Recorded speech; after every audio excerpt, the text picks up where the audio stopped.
તમે સદગુરુ હોસ્પિટલમાં આવ્યા ત્યારે તમારા દર્દીને શું તકલીફ હતી ભાઈ? સાહેબ સદગુરુ હોસ્પિટલમાં આવ્યા ત્યારે મારા મમ્મીને સાફ કરી દીધો હતો. એટલે પહેલાં તો અમે જતા ડેરી ઉતારવા જતા પણ ના કાંઈ બરાબર સારું થયું નહોતું.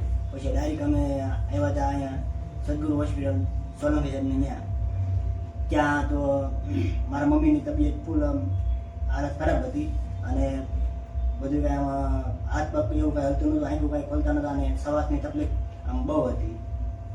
પછી સારવારમાં લીધા અને પછી 2-3 કલાકમાં થોડી બધી આમ રાહત થવા માંડી હતી. ને શું તકલીફ થાય છે માડી? શું થાય? આંખ ખોલો તો. શું નામ તમારું? આંખ ખોલો, આંખ.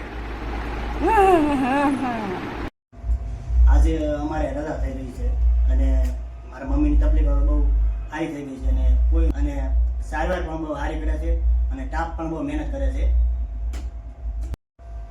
ગમે ત્યારે સાફ કરે તો આડું ત્યાં જવું નહીં અને સીધું હોસ્પિટલ પહોંચી જવું, નકર જે મારા મમ્મીની હાલત થઈ એવી હાલત થાય છે એટલે સીધું હોસ્પિટલ લઈ આવવું. મારા મમ્મીને નવું જીવન આપવા બદલ સોલંકી સાહેબ તમારો ખૂબ ખૂબ આભાર.